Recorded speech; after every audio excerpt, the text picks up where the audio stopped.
dahil sa sobrang init ng panahon. Nandito kami ngayon dito kami ni Indri. Dumang kami sa tinawag nilang Bukuhan. Ito malapit sa amin. Bukuhan ito na pili ka lang, yung buko mo may gatas or gusto mo ng plain tubig ng buko. Kaya dito kami ngayon nakatambay. Alam nyo ba ang negosyong ito, ang lakas, ang daming tao.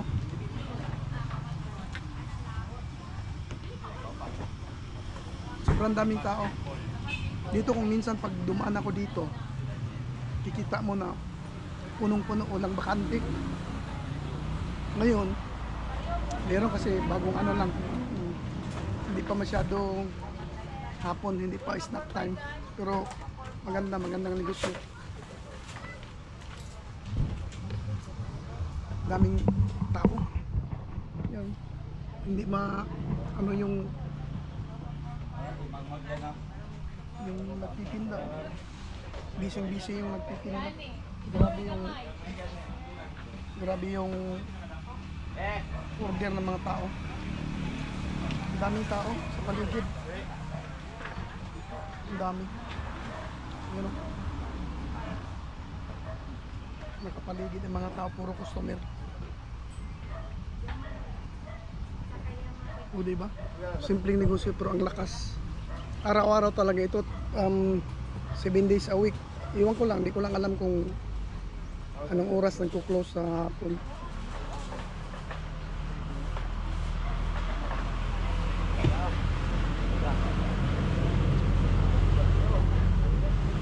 Ang sarap. Ang sarap. Maganda dito. Meron din silang wifi. May piso wifi sila. Habang tumatambay ka dito, kung wala kang internet, pwede kang maki-wifi. Daming tao. Ayan o. Mamaya ipakita ko sa inyo yung sa labas. Kasi nandito kami sa loob. Tapos ang kagandahan dito, nasa ilalim kami ng niyog. Kaya pag nandito ka, minom ka na malamig. Tapos malamig pa yung, malilim pa yung ilalim ng pinag-upuan mo. Kaya lalo kang napipriskuhan, napipris yung isip mo. Yan, ang ganda ng paligid. Kung may mga nyog na maliliit, hindi naman delikado na mahulugan ka kasi tinatanggalan nila ng yung mga yung lumang niyog. Ang ganda, nakapaligid. Yan, busy tingnan nyo. Yung simpleng negosyo pero sobrang busy ng yan.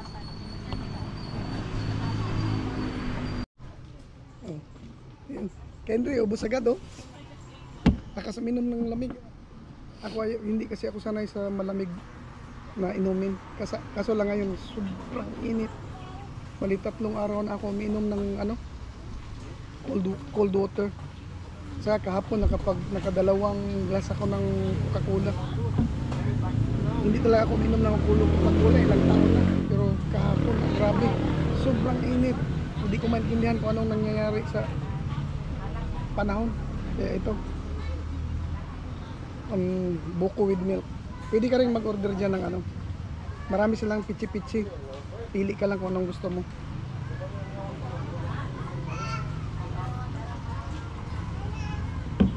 Ang sarap. Mamaya ipakita ko sa inyo kung anong mga tinda nila na pwede nyong mabili dito bago kami umalis. Busin lang ito.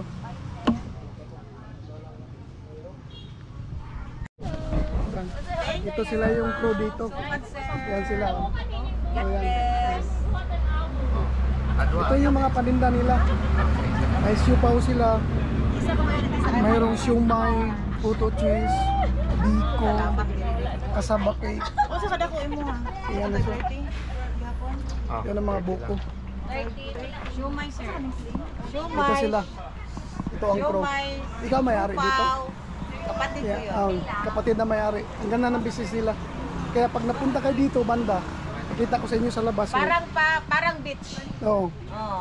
Pakita ko sa inyo kung saan ito banda. Parang beach na walang dagat. Oh, yan. Yan. Sige, salamat ha. Salamat, sir. Ito. Nasa highway lang. Tabing daanan talaga.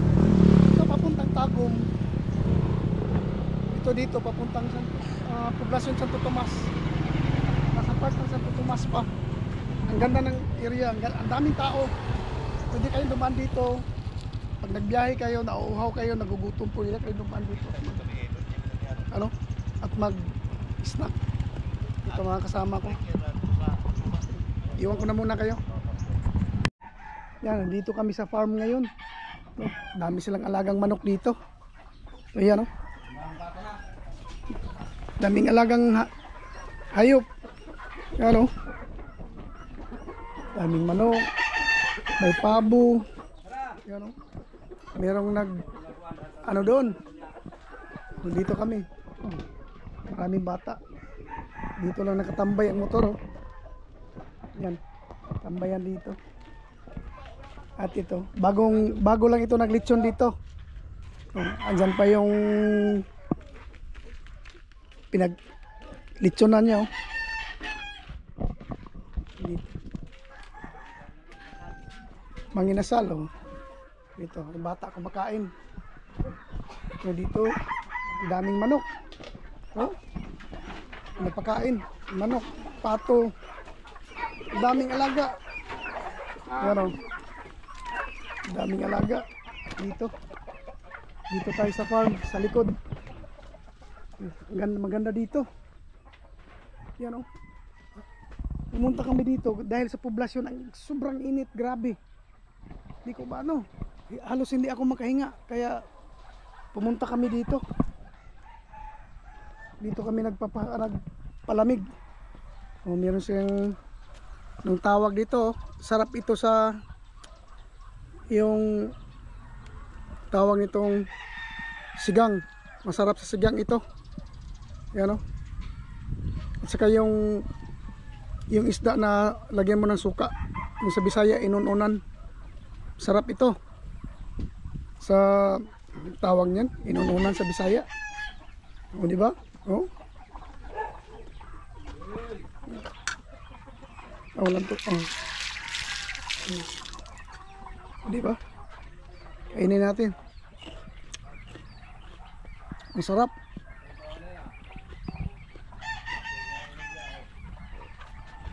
Yung banda dyan, kasada rin na naman. Kaya lang hindi pa natuloy yung semento. Yan, sa sobrang ganda ng panahon, yan, parang uulan na. Yan, oh. Dami bunga, oh. Hindi ko alam kung ano ito sa inyo. You know, ang sarap nito sa, yun nga sabi ko kanina, sa paksiw pala, paksiw. Sarap sa paksiw, daming bunga, oh. Hindi na nila nakuha, hindi na na-harvest. Lapad ng palaya, no? Yan, oh. Ang ganda. Yan, umuulan.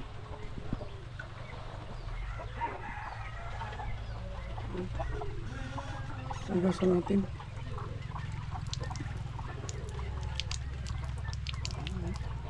Ganda ng bahay dito. Yung bahay, oh. Ano na?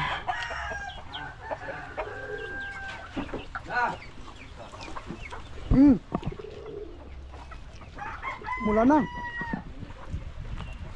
Ito, paikot-ikot tayo sa barangay. Ayan, oh.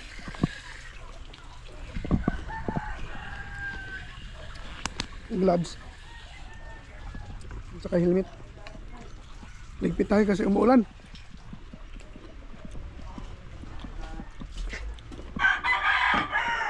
Ayan, dito na. Itanagan mo. Barok. Moy. Moy. Sika Barok, itanagan mo. Unsoy. Onsoy. Unsoy. Ah, si Soy Soy. Si Moy Moy at saka si Soy Soy. Oh. Ano, guys? Sakis. Dito na, bumalik na. Mm. Mm.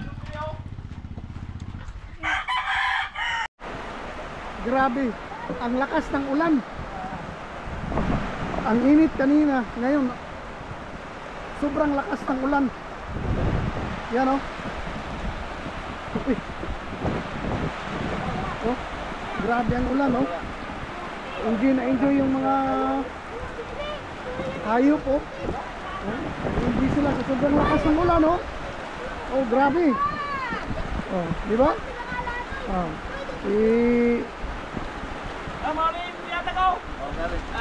Oh. Oh. Okay. Ibutangan ni Auntie og kuan. Nilagyan ng silupin para hindi po pumasok yung ulan dito. At tingnan mo, inuubo na yung bata. Yan oh, kalakas ng ulan. Oh. Oh my God. Oh. Oh. Oh, grabe oh. Grabe, ang lakas-lakas. Yeah, motor ko nandoon lang. Buti nga yung kutsi nila lumabas. Kaya naipasok ko yung motor ko doon. Ito. Busy masyado. Magkape siguro kami, magkape. Magkape nga. O, diba? Oh. Busy, magkape. Birthday boy. Sila nakatuig? 5'8". 58. Pero batang-bata pa. Naghahanap ng DC.